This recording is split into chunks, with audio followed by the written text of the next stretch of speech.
اور ہوگی۔ انسان کو اللہ تعالیٰ نے جو پیدا کیا، پہلا انسان مٹی سے پیدا ہوا۔ حضرت آدم علیہ السلام کو اللہ تبارک و تعالیٰ نے مٹی سے پیدا کیا، اور اس کے بعد آنے والے تمام انسان قطرہ آب سے پیدا ہوتے ہیں۔ پانی کے قطرے سے اللہ تعالیٰ ماں کے رحم میں انسان کی تخلیق کرتا ہے۔ انسان صرف اتنا کر سکتا ہے کہ وہ عورت کے رحم میں نطفہ ٹپکا دے۔ اب اس کے بعد اس نطفے کو مختلف مراحل سے گزار کر انسان کی شکل دینا، یہ براہ راست اللہ تعالیٰ کی قدرت سے ہوتا ہے۔ اس میں باپ کی یا انسان کی کسی قسم کی کوشش کا عمل دخل نہیں ہے۔ ان مراحل کو ایک جگہ سورہ حج میں اللہ تعالیٰ نے بیان فرمایا، ثم خلقنا النطفة علقة فخلقنا العلقة مضغة فخلقنا المضغة عظاما فكسونا العظام لحما۔ انسان عورت کے پیٹ میں ایک شوہر اپنی بیوی کے رحم میں نطفہ ٹپکا دیتا ہے۔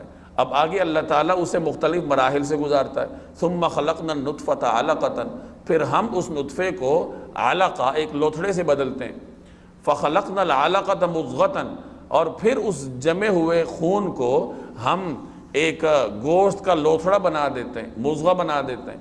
فخلقنا المضغة عظاما فكسونا العظام لحما، اور اس کے بعد اللہ تعالیٰ پھر اس سے انسان کی تخلیق کرتا ہے، ہڈیاں بنا دیتا ہے، اور ان ہڈیوں کے اوپر گوشت چڑھا دیتا ہے، اور ایک انسان کی شکل بن جاتی ہے، اور اس میں روح بھی ڈالی جاتی ہے۔ ایک روایت میں اس کی مزید تفصیل کا بیان ہے کہ ان تمام مراحل کے درمیان 40 دن کا وقفہ ہوتا ہے۔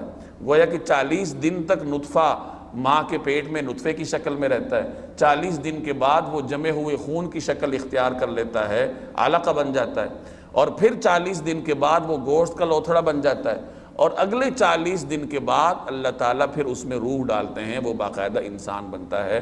گویا کہ 4 مہینوں یعنی 120 دن کے بعد پھر ماں کے پیٹ میں بچے میں روح ڈال دی جاتی ہے، اور اس کے بارے میں لکھ دیا جاتا ہے کہ یہ نیک وقت ہوگا، یا پھر کتنا رزق ملے گا، کتنی عمر ہوگی۔ تو یہ تمام چیزیں اللہ تعالیٰ کے حکم سے فرشتہ لکھ لیتا ہے۔ اب یہ تمام